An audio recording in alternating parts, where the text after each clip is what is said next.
Bueno, ahí estamos listos nuevamente. Querido Edgar, bueno, ¿Cómo le va, doctor? Qué gusto saludarlo. Pues aquí andamos con pues, dificultades técnicas, pero contento de estar de este lado con sí, sí, usted. muy orgulloso de lo que decimos, pero todavía no sabemos muy bien manejar el cómo lo decimos, ¿no? Claro. Sí, sí, Sobre sí, todo tal en el cual. manejo de las herramientas tecnológicas se nos dificulta un poco, pero siempre hemos apostado a que lo importante de este espacio sean los contenidos más que la producción. Bueno, esperemos a ver que nuestros oyentes nos den algunas opiniones y nos vayan diciendo a ver cómo les parece lo que estamos haciendo. Claro. Tenemos una semana, justo hablábamos ayer, una semana con pocas novedades internacionales, ¿no? ¿Cómo lo viste? Sí, veníamos en un ritmo pues bastante frenético, ¿no? Entre que se hablaba de la Tercera Guerra Mundial y si íbamos a tener una guerra nuclear y demás, y de repente se vino un bajón noticioso tremendo con el fin, entre comillas, del conflicto entre Israel e Irán. Y esta semana estuvo un poco más tranquila. Se habló mucho del fin del envío de los Ah, suministros militares de Estados Unidos a Ucrania, sí. alegando una baja en los almacenes y pues algunas otras notas que han estado Sí, saliendo estuvo en la semana. bastante cómico. Es como que de la Tercera Guerra Mundial pasamos a que cada uno de los gobiernos se diera cuenta que los problemas los tienen adentro de sus países y que deberían prestarle más atención, ¿no? Pero contanos un poquito que cómo ves esto de, creo que Estados Unidos decidió no enviar municiones a Ucrania. ¿Cómo es el detalle? A ver. Así es, justo Estados Unidos alega que revisando sus propios depósitos, tienen una merma bastante grande en cuanto a las municiones. Entonces, por un tema de seguridad nacional, dejan de proporcionarle tantas entregas militares a Ucrania y prefieren esforzarse en de nuevo tener sus almacenes llenos. Es algo muy curioso porque como usted lo mencionaba hace un momento, hace unas semanas hablábamos de la posibilidad de una guerra nuclear, del enfrentamiento entre potencias, y ahora voltean a ver a casa y se dan cuenta que que la producción interna, esta capacidad de reabastecerse, y que es algo básico en cualquier planeación militar, pues realmente no está funcionando como debiera. Y no solo es en Estados Unidos, también es en Europa. Es decir, los países que están en una posición más beligerante son aquellos que demuestran mayores carencias a la hora de transformar todo el aparato industrial, darle un uso militar. Están teniendo muchísimos problemas en toda la cadena de suministro y de producción. Habría que investigar más en detalle y consultar a alguno de estos periodistas especializados, pero debe ser quizás una de las pocas veces en la historia en que la guerra, considerada generalmente como la partera de la historia, ¿no? Aquella que produce los cambios y los nuevos fenómenos a nivel histórico, no puede funcionar básicamente porque la guerra no tiene maquinaria de la cual nutrirse, lo cual es sumamente novedoso en la historia del mundo, entiendo yo, ¿no? Y como vos decías, Claro. con mucha razón, no solo le pasa a Estados Unidos, y ni siquiera es a Estados Unidos al que el peor le pasa, porque justo en este momento no está en un conflicto armado y además declama no querer estar. Pero el caso muy llamativo es el caso de Europa y aún más llamativo es el caso de Israel, que se lanza a una guerra sin prever que a las pocas semanas, no llegó a las 2 semanas, ya no tenía capacidad de defenderse, que quizás haya sido uno de los ingredientes tan importantes para esa intervención militar americana que pudiera cerrar el conflicto porque Israel no lo podía sostener.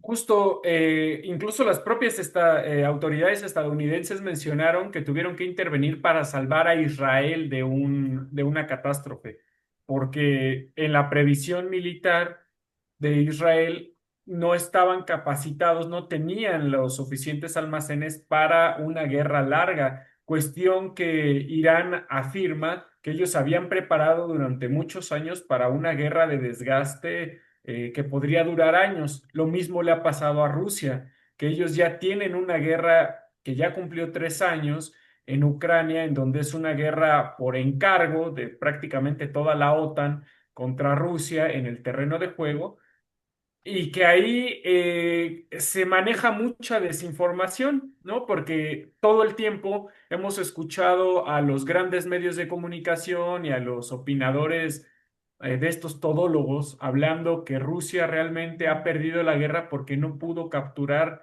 Kiev. Y yo ahí siempre me he preguntado, ¿y quién les dijo que el objetivo era capturar Kiev? Si la doctrina militar rusa no habla de la completa pues ocupación de los países, solamente de aquellas zonas que consideran esenciales, las zonas funcionales. Pues obviamente Rusia aprendió de sus fracasos en Afganistán, todo el desgaste que les llevó a ocupar Claro. el país. Para qué se metían en todos lados?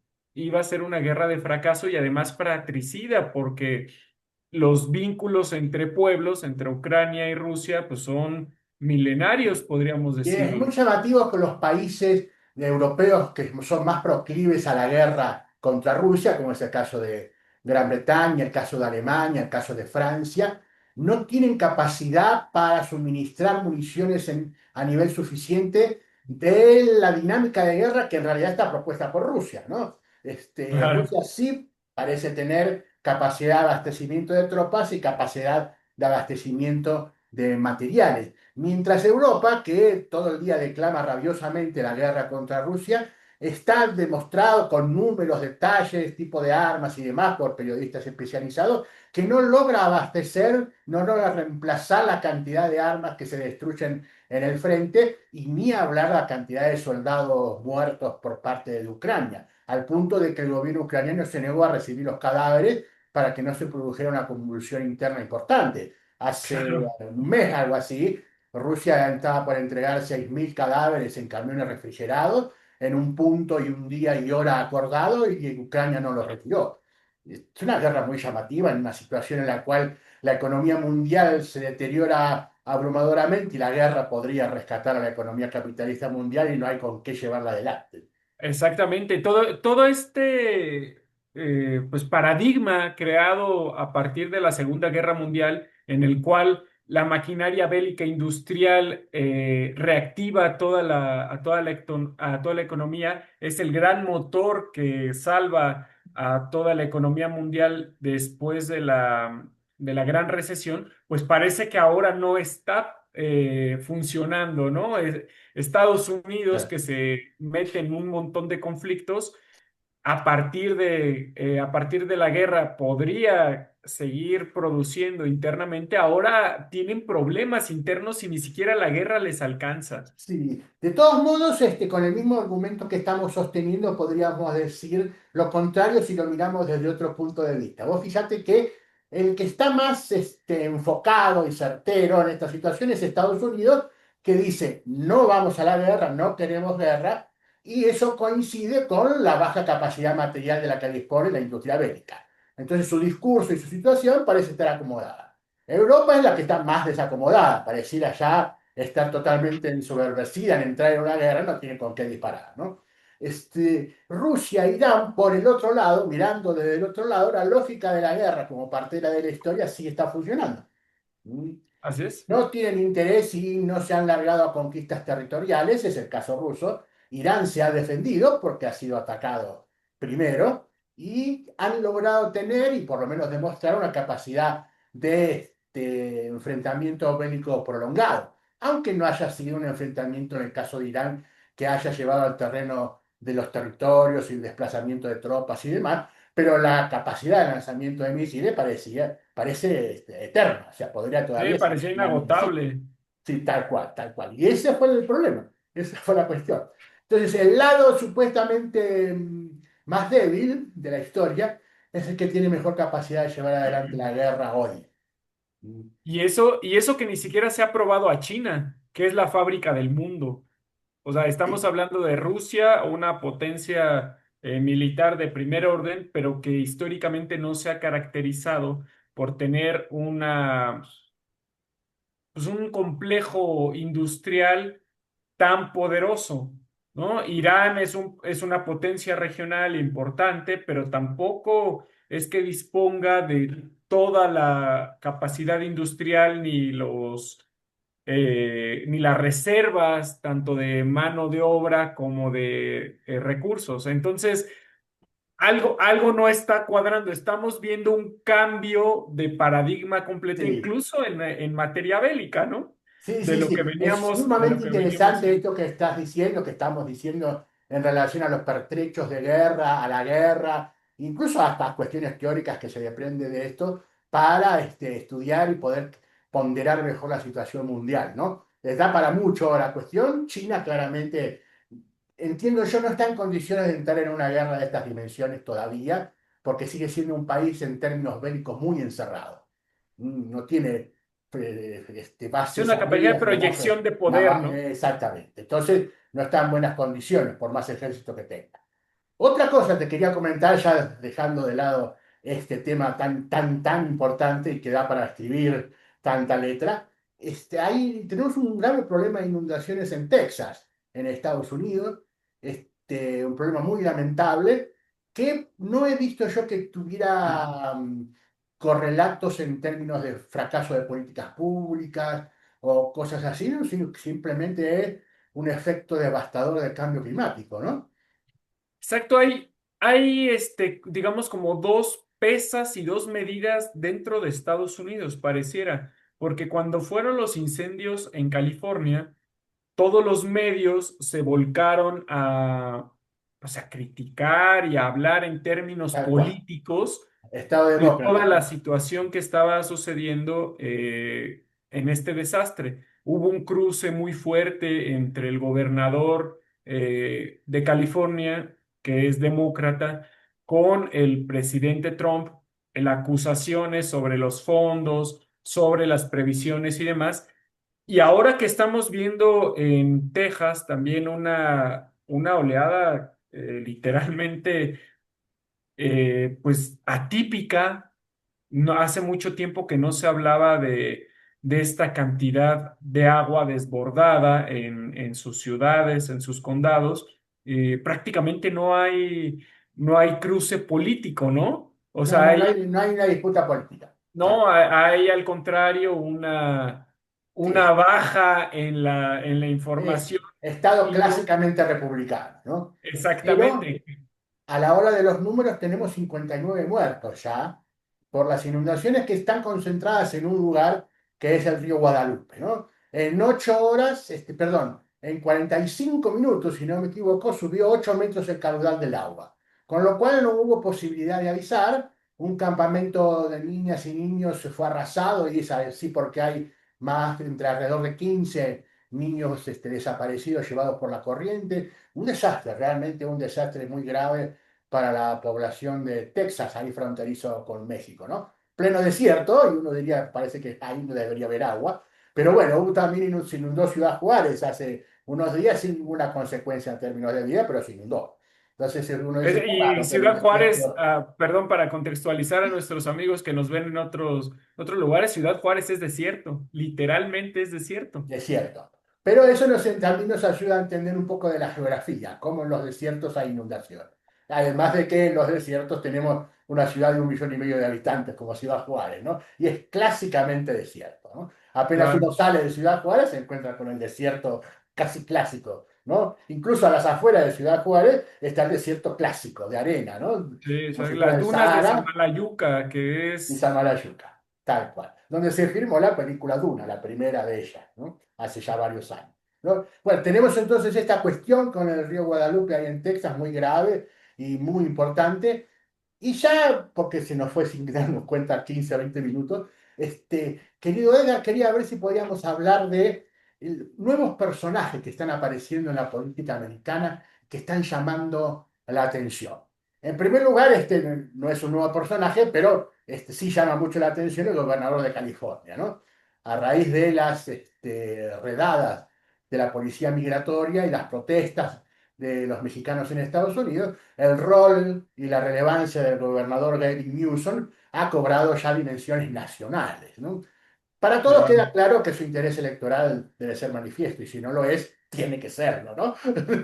Claramente. ¿Cómo ves? ¿Cómo viste todo eso? Sí, justamente se mencionó mucho en semanas pasadas cuando hubo este cruce muy fuerte en cuanto a la política migratoria entre Trump y en California, la posición del gobernador Newsom fue prácticamente tomada como un destape. Ahí está el candidato que va a tener el Partido Demócrata para enfrentar a Trump o al trumpismo en 2030. Pero ojo que hay otra cuestión que no es, bueno, no, ni siquiera va a ser en 2030. Ahorita estoy adelantando, 2030 es en México, creo que en Estados Unidos es dos mil veintiocho. Es antes, sí. Pero hay otros personajes en la costa este de los Estados Unidos que empiezan a llamar la atención y que es un giro muy característico de la política estadounidense, ¿no? Que estamos viendo al nuevo candidato que van a tener los demócratas en la ciudad de Nueva York, cuya en un momento justamente donde se habla y se criminaliza a los migrantes, surge un personaje que tiene todas las características del Todo en sueño contra, digamos, ¿no? americano, ¿no? Sí, sí, sí. Y él es una de las grandes figuras. En esa zona también de los Estados Unidos está Alexandra Ocasio-Cortez, que es el otro gran sector Oh, dentro de los Estados Unidos que ha sido atacado por el trumpismo. Y digamos que están estas tres figuras en diferentes niveles dentro de la política estadounidense, todas ellas demócratas que empiezan a figurar. Pero si nosotros nos metemos digamos, a la parte más fina, al programa que están enarbolando, ninguno de ellos es que esté irrumpiendo en la política estadounidense para barrerla, para poner algo completamente novedoso. Le están apostando más a lo simbólico, más que a lo de fondo, ¿no? sí, y es muy interesante. Por supuesto, el gobernador de California tiene un nivel presidencial, ¿no? Claro, Incluso en lo que fue una enorme pelea, como si fuera una especie de debate a público abierto a nivel nacional respecto al liderazgo en cuestiones importantes de Estados Unidos, el gobernador ha sabido tener la vara al nivel que se merece, ¿no? O sea, así sin es. entrar en una disputa al tipo trumpiano, ¿no? Que le gusta hacer todo muy personalizado y destructivo en términos de vocabulario respecto al otro, supo mantener una vara de enfrentamiento de alto nivel. Acá nos encontramos, como bien dijiste vos, en la costa este, con dos personajes jóvenes que comparten las mismas características, ¿no? Como dijiste, tenemos a Zoran Mandani, que yo calculo que va a ser el alcalde de Nueva York, acaba de ganar las primarias demócratas, lo cual ya lo coloca muy arriba.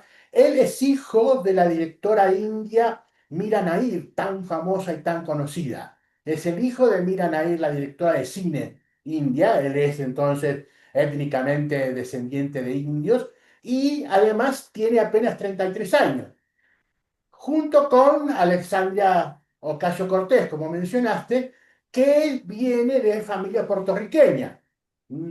Su mamá es puertorriqueña y su padre es de descendencia puertorriqueña también. Ella tiene 2 años más, 35 años.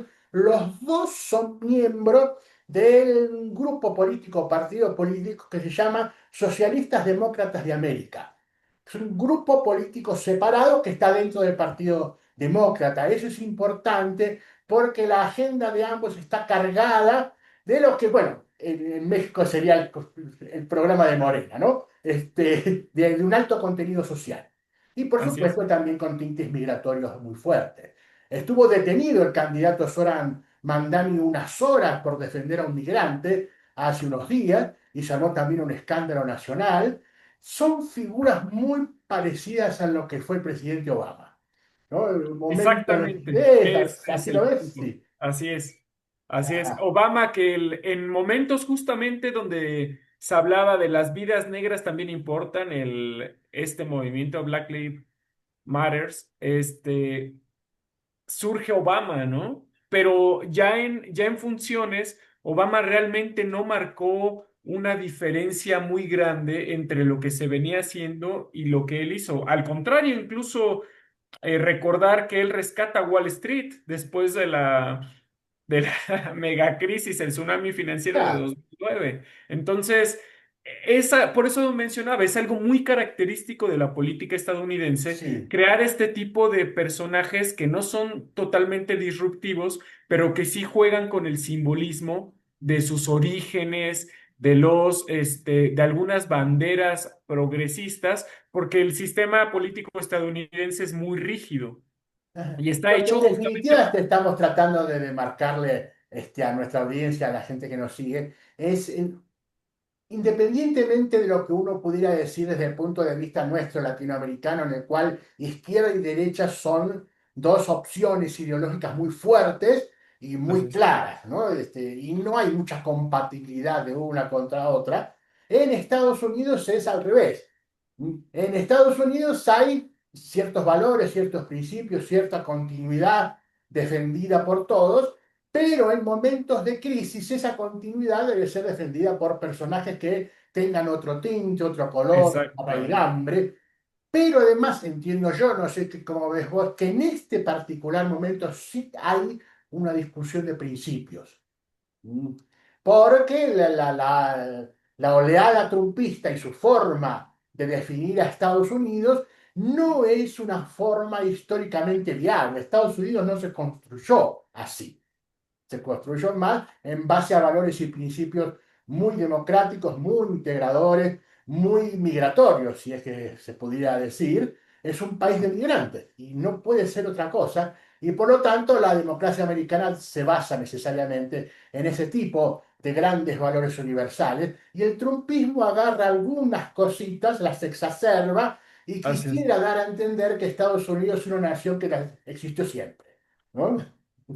Sí, exactamente, como que hacen referencia a los personajes que llegaron en los barcos, en el Mayflower, a los padres fundadores y demás, pero solamente toman algunos pequeños detalles, algunos elementos de esa parte de la ideología primigenia de los Estados Unidos, le dan una reinterpretación acorde al momento histórico que estamos viviendo, en el cual Estados Unidos va por primera vez en su historia, viene en un descenso hegemónico bastante marcado en el que ya no puede imponerle al mundo el ritmo que le gustaría. El centro de gravedad del mundo está dejando de ser Nueva York, Washington, para trasladarse a otros espacios en el mundo y justamente esto lleva, este reacomodo y este repensamiento de los Estados Unidos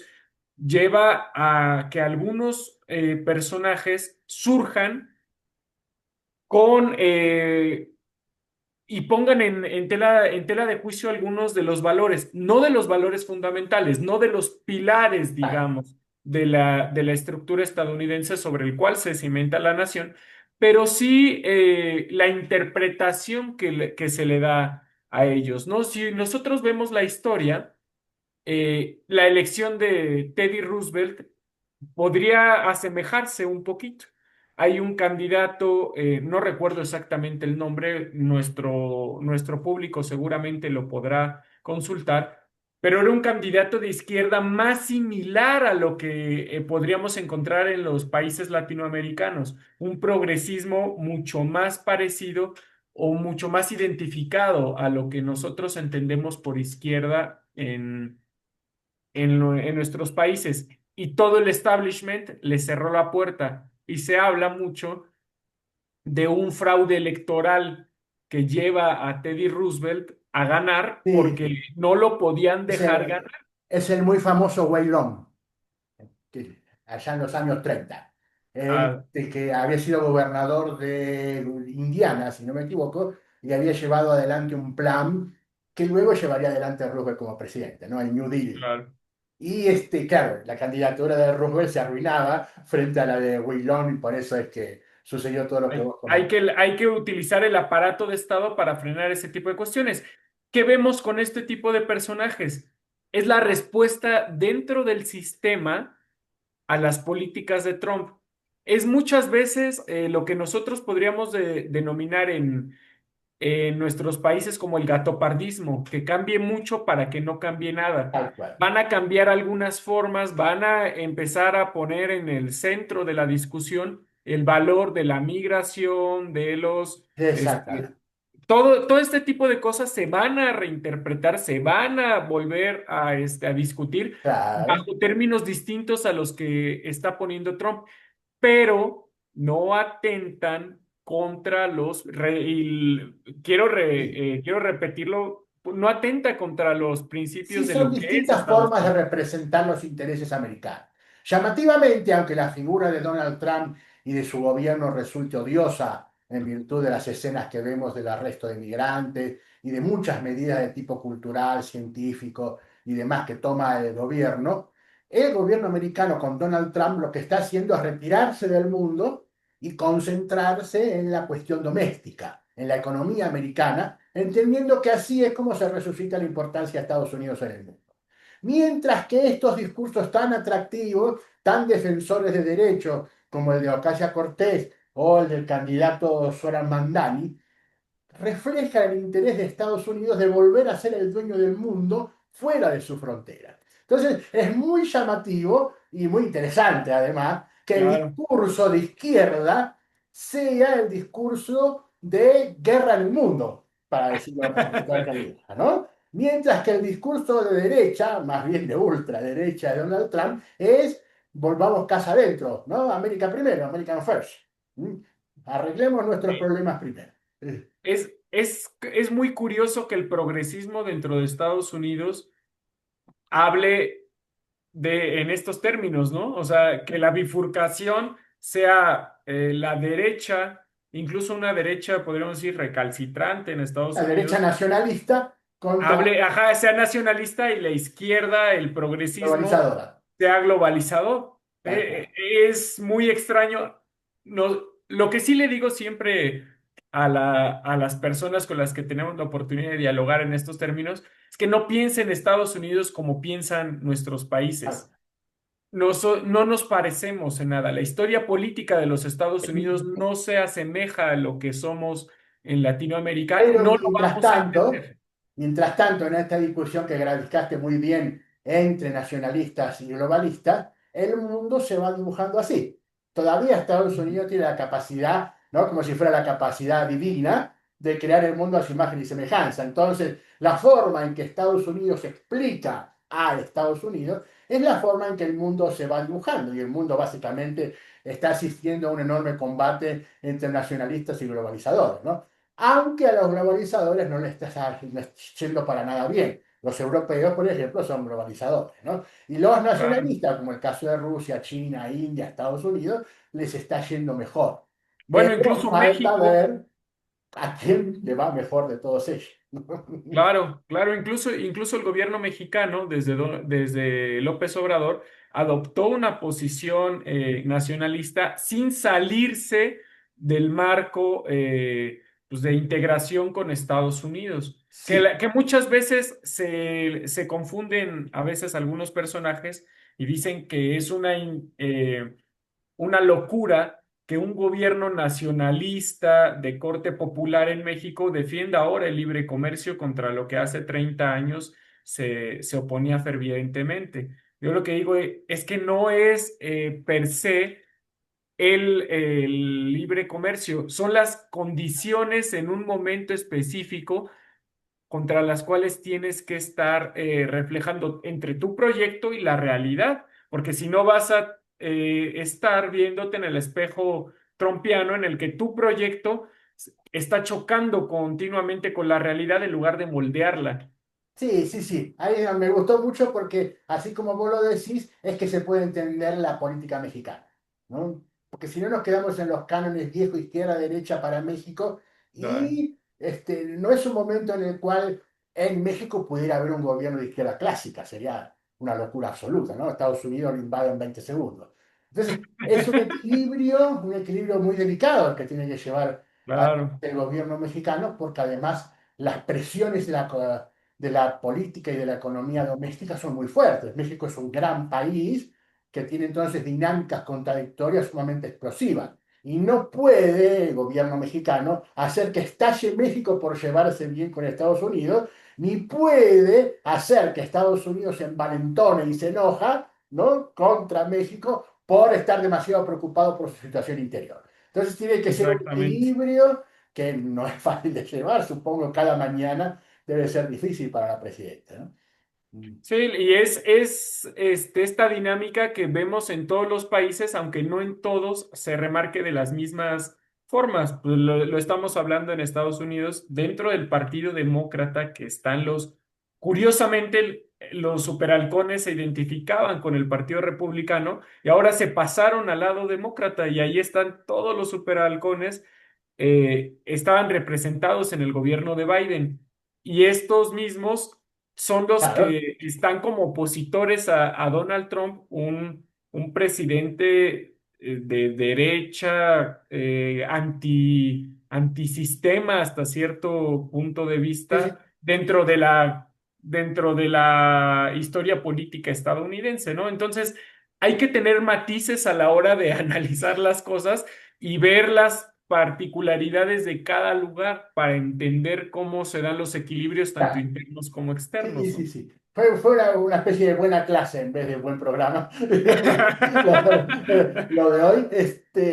Pero sí, con esta descripción de las dos alas de la política americana empezamos a tener instrumentos para analizar las políticas nacionales de cada país. Hay países en el mundo que no tienen ningún interés a nivel global, como entiendo yo que es el caso de la Argentina, ¿no? La geografía lo coloca así en el fin del mundo y por lo tanto lo que haga o deje de ser la Argentina no resulta, no tiene incidencia en ningún aspecto importante de la situación mundial y por lo tanto son países en los cuales se puede hacer lo que uno quiera, ¿no? Entonces no tiene todo grandes consecuencias. Pero, por ejemplo, el caso de México no es así, el caso de varios países africanos no es así, el caso de Europa, por supuesto, el caso de casi toda Asia, los países son muy importantes. Entonces, prácticamente todo el mundo está envuelto en esta dicotomía de nacionalismo y globalización, ¿no? Bueno, Exactamente. hasta acá Pues llegamos. esperemos, yo creo que algo le habremos dejado a nuestros queridos, pues a las personas que nos escuchan, le iba a decir al público que nos escucha. Esperemos que una discusión, una reflexión se hayan quedado de este pequeño espacio. Bueno, entonces quedamos por hoy acá. Nos vemos la semana que viene. Que tengas buena semana. Muchos saludos a nuestros oyentes. Que pasen un excelente inicio del mes de julio. Estamos empezando ya la segunda mitad del año. Vamos a ver cómo vamos. Vamos a ver cuándo viene el próximo anuncio de Tercera Guerra Mundial, porque ya una semana de mucha paz, ¿no? Encantado, doctor. Gusto en saludarlo. También a nuestro auditorio. Ojalá nos puedan seguir haciendo llegar sus comentarios para poder mejorar también nosotros. Bueno, un abrazo muy grande y nos vemos.